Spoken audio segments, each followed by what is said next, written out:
What's up people, Orseofkorse here, coming at you with another Paragon deck build slash gameplay. Today I'm going to be checking out my Khaimera deck, so I'm going to quickly go over the deck build, and then we're going to swap over to the gameplay. So make sure to subscribe, make sure to like, because I'll be posting stuff like this fairly often. So with no further ado, let's go ahead and jump into it. I'm going to try to be brief with the deck build here so we can get to the gameplay. So for my Khaimera, I go with the Warlord. Khaimera is a jungler, he's a fighter, so you want him to hit hard. So 60 power, 100% damage bonus once you get that prime card is perfect for him. Now for his consumables, I go Health Potion, Hunter's Drink for later game, and then I throw a Scout's Ward in there. Now usually I would go to Strike Token for my junglers, fighter type person, but Khaimera, I play him in the jungle obviously, and I like to drop down wards, especially in the middle there. Because usually my mid laner doesn't grab wards, or either left side or right side doesn't grab wards, so I like to fill in for them so that they don't get ganked. Yes, it reduces your damage in the beginning of the game, but I think that it helps overall because wards win games more than damage, in my opinion. If you can see the enemy coming, that gives you such a huge advantage. It helps you set up ganks, helps you react. You just can't beat vision, so I go with vision over damage for this. Now, as we get to the deck proper, I have 3 throwaways here. So, depending on how I want to play, I might start out with the Beastmaster Scythe if I know I'm going to just be farming in jungle early on. Let's say the enemy team is playing very passively, I can't really get any good ganks off. I might go with the Beastmaster Scythe, you know. That card gives you 50 health, 5.5 attack speed, and then the unique passive of what I like, it plus 15 damage to jungle minions. Then it gives you an extra 50 health.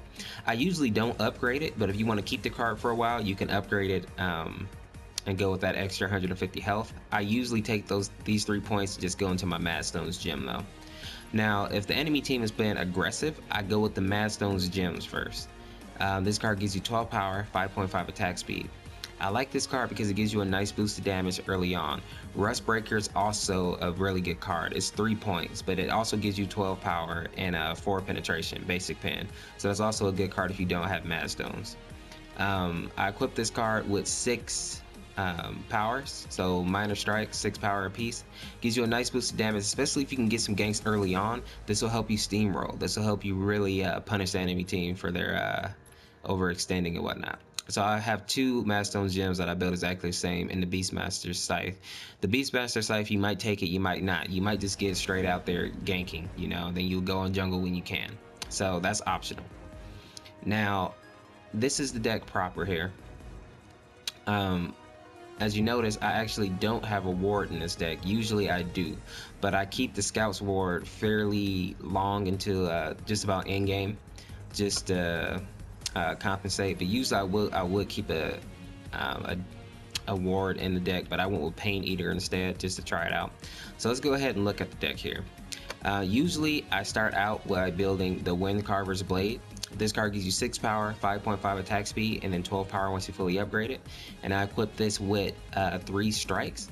I like the Wind Carver's Blade because it gives you a nice boost of damage early on. The little bit of attack speed is not really a big deal, but attack speed isn't really what I'm aiming for on my Khaimera anyway, because you know, he has I want to say Relentless, but Unleashed, which makes him swings at like the top swing rate that he can. So I'm not really worried about attack speed so much, but a little bit isn't bad. That's why I also go with the Whirling Wand. This is usually what I'll build secondly, and this gives you 6 power, 5.5 attack speed, and then 11 attack speed once you fully upgrade it. And I equip this with 3 strikes, and that's pretty much all the attack speed that I build on him. And it's just passive attack speed. I'm not too worried about attack speed, but a little bit of a increased swing rate isn't a bad thing, but I wouldn't go attack speed on him like primarily. Now that I got those 2 basic cards out of the way, this is when I start building my Spear of the Rift Hunters, and I'll start dropping my Madstone gems. And this card gives you 6 power, 4% crit, and then 8% crit once you fully upgrade it. And I equip this with a Major Strike, and this one has 2 major wounds. The second one, however, only has 1 major strike, or 1 major wound and 2 major strikes. So I end up with 60 crit, which is more than I usually go with, but it seems to work out pretty well with Khaimera. And it gives them a pretty good damage. I think I end up at 186, which isn't crazy. It's not like a carry, but it does the job. It really tears people down, especially if you get your ult off. Now, the next card I usually build after I get my crit is the Blade of Agora. Once I'm at that 60% crit, I'll go here, and that's when you really start hitting pretty hard. This gives you 6 power, 100% crit bonus once you fully upgrade it, and then I equipped it with 3 minor casts, giving me 18 extra damage there, or extra power. And then the last card I'll equip is the Pain Eater. So Pain Eater gives you 50 health and a unique passive while critically wounded, gain 40% life steal. Now I like this card because by end game you're hitting pretty hard, and people have to focus you. If they leave Khaimera to just wreak havoc on the team, he will do so. He will destroy your carry, he will destroy your casters. It's no question about that. So people will focus you once you engage in a fight, and you're usually going to be the one that engages. So I like this card because it allows you to stay in a fight a bit longer. It even allows you to survive sometimes, especially if your team has your back. If they go in with you, once you initiate, if your team follows you, this card will usually help you stay alive. Now that's just to say you're going to be invincible, so don't think that, but it does help you with sustain. So that's how I'm building my Khaimera right now. We're going to swap over to the gameplay so you can see what that looks like. Now I warn you, I hadn't jungled in a while. This is my first time jungling for quite a bit, so I had a few silly deaths and I put them in the video just so you can see. Khaimera doesn't have an escape, so if you get caught out, I mean, you know, you just have to brawl it out. You got to take that L. So you have to be very aware of where you are and what you're doing. So yeah, let's go ahead and jump over to that. I had a pretty good score, I think, but we'll let you look at it. In any case, people, let's swap. Alright people, so I skipped some of the farming in this video and just skipped to the parts where we're actually fighting, my deaths, my kills, all that good stuff. So right here I catch this Twin Blast out, and I managed to chop him down here, dive the tower for him. Now, like I said, I hadn't jungled in a while, so I may have made a couple mistakes, overextended a little bit. Maybe I shouldn't have went for that Twin Blast because this Sevarog ends up getting me here. And I forget that his snare has a much wider range now, so he ends up getting me. That's okay. The whole point doing this is to show you the victories and the deaths as well. So right now I'm sitting at 2-2. I see this Sevarog coming after my Faye, so I jump on him here, hit him with my ultimate, bam, and you know, start chopping him down. So Faye gets the kill here, which is okay. You know, I think she should have probably let me have that one, but you know how it is. She helps secure the kill, so it's all good. Now, one thing I want to note with Khaimera, his little pounce. I can't remember the name of it now. Of course, I've been playing him all day, and of course, I can't remember what his jump is called. But his little pounce is devastating on a team because it has like a 3-second cooldown, and people are not getting away from you. So you have tremendous stickability, but you have no escape. So keep that in mind. So if you're going to jump after somebody, if you're going to stick on them, make sure you don't go too deep because you can run into somebody else's jungle and then they can get you caught out. So keep that in mind. I didn't really do that this game, but it's something that I noticed as I was running through the jungle and whatnot, chasing people down. So just don't fall for that trap. So anyway, that's my little preach for the moment.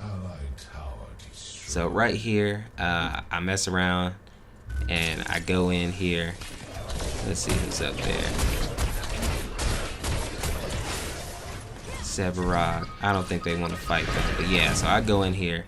I assumed that the gadget was behind me, so, and she was. So I jump on this Khaimera. But then they all rush on us. I didn't know they were missing. And then bam, they get me like that. Well, actually the minion got me. So right there, I shouldn't have went in, because like I say, I don't have an escape, so I shouldn't have went in there. Right here, I get a good kill on the Bellica, catch her out. Then this Khaimera, catch him out as well. He thinks he's getting away, but like I say, tremendous stickability. We go ahead, secure the kill. Our Aurora gets it, which is fine. You know, we don't need all the kills, so it's all good. Right here, I catch this Khaimera out. The Khaimera is hard to kill early on, so she gets away because, you know, she's slippery. So it's all good. I'm not really worried about that. My big thing is keeping Khaimera from getting kills. If you can starve Khaimera, she'll be useless on the team. I guess you can say that about anybody, but I mean, she'll literally be just about useless. She's one of those characters that has to at least be even with people or ahead to really be devastating. So I try to save my Allura there. She backs me up with the ice ring. So right there, we work together a little bit, make sure each other didn't die. So yeah, so we block forward here. And this Twin Blast is pushing out a little bit too much, but you know, usually carries, I don't know what it is, but it seems like carries think that they're tanks, so they just like old school tanks too, not this new meta tank, and they just like run right at you. So this Kalaris, he tries to catch me out here, but I'm not afraid of Kalaris, so I'm going toe to toe with her. And she feels how hard I'm hitting her, so she tries to back out of it. And she disappears, of course, so she gets away. The Twin Blast comes to try to help her, which is why I hate Khaimera, because she bailed on him. She did not come back, and boom, we secured a kill on Twin Blast. So she kind of baited her carry to go out there and get killed. You can say it was a bad call on the Twin Blast, but you know, I think it's just in people's nature to try to help their teammate when they're in trouble. But Khaimera, that's, you know, that's always a gamble. So our Aurora misses her ult there. You know, people are still trying to learn her range. I didn't have my pounce yet, so I had to chill. But I was able to catch old Khaimera out, and then Belica should have walked off, but she doesn't, so I catch her too. She uses her ult on me. If you're fighting against a Khaimera, make sure don't waste your ult with your Belica, because he doesn't have any mana, you know? So make sure you use it on a caster, use it on even Aurora. It'll do a little more with her. But don't use it on like a Steel or a Khaimera, because it won't really matter. Even if I had no mana, she still wouldn't do any damage. So I get greedy here. I go after this Twin Blast, and you know, I'm dancing. Boom, jump on him, bam, get him. But guess who? Severov gets me again. So I got greedy there, and that's the biggest thing about playing with Khaimera for me. He's very high risk, high reward. So you can get it in there, you can really mess some people up. But just make sure that you are making the right call when you jump in there. Because sometimes it's not always worth the death. That one I think was okay, because I was able to get their actual carry. And if you can trade with the carry, I think that's a good trade. Because that's the person who's going to devastate late game. So I'm always down to trade with the carry. Now, I didn't mean to keep this in the video, but it shows me going ahead and building the deck up here. So you see I got my 2 Mass Stones, I got my Wind Carver's Blade, I got my Spirit of Rift Hunter, and I keep my ward even now. So, and now I'm revived, so I'm going to go ahead and jump back out here and see what we can get. So we're heading back out here into the jungle to see what we can find. Our Fae is taking our jungle, but you know, it's all good. I'm not gonna bitch about that. You know, some people get so butthurt when they see, you know, casters or carries in their jungle. But instead, I try to save our gadget here because I know Kalari's coming. So I go ahead and I try to get in front of her, but I couldn't save her. We do secure the kill on Kalari though, and we're able to punish that other Khaimera for jumping out there. Now here, their Twin Blast is going to push back. He finally gets a little bit wise. Now here, I just went back, and here's that Twin Blast again. For some reason, he just loves to be caught out. So I catch him, hit him with the ult, hit him, and he thinks he's getting away, but like I say, bam, pounce on him, it's done. Look at that, and it's a 3-second cooldown. So once Khaimera jumps on you, it's a wrap. You might as well just fight. Try to do as much damage as you can because you're not getting away. You know, like if you have a really good escape, then yeah. But if you don't, you better just fight. Like if you're Sparrow or something, you better just burst them down and see if you can do as much damage as you can. Maybe your other teammates can get them. So the enemy Khaimera jumps on me. We have a 1v1, but I'm ahead of that Khaimera by like 2 levels. So he doesn't stand a chance. Now my gadget leaves me here for some reason. I thought she was with me. That's why I jumped on the Belica. But you know, it turns out that she went for the tower, which is all good. You know, Sparrow's able to clean it up. But you know, if your teammate comes to help you out, you know, if you ask for help, like don't leave them once they come to help you. You know, because I didn't need to die there. It would have been 3 of us against 1, so I didn't need to die. But you know, it's all good. So I catch this Belica again though. Get a little revenge here, and Aurora comes up, with her glacier and almost blocks me from getting the kill. If you play Aurora, please don't do that, because you know, like, some of them will ice wall you out of a kill so they can get it. Like that is the epitome of kill stealing right there. Please don't do that. That's just petty. Now, I know I can't kill all these minions, so I'll go ahead and I'll jump on Bellica and go ahead and take her out. She gets the tower, we make her pay for it, but definitely tower over kills, right? So she did a good play there. She was pushing lanes pretty well. So I go ahead, I get the green buff here. Since I'm the initiator most of the time, I like to keep the green buff. So I try to jump over here and at least clean up one of these kills. So I'm able to get the Kalari, or the Khaimera, and but I die for it. Sevarog and Kalari jump on me. I was too late. You couldn't see it, but there was a gadget was there, so I went to go help her again, and you know, she ended up getting killed before I could get there. So, but like I said, it was too late to turn around. So you just got to go in sometimes. So right here, we catch Bellica out again. This Bellica, she just isn't very aware of her surroundings. So Faye goes in there, gets that kill, and yeah. So at this point, we got 2 of their inhibs down, and it's just Sevarog trying to defend this lane right now, but we don't have any minions pushing.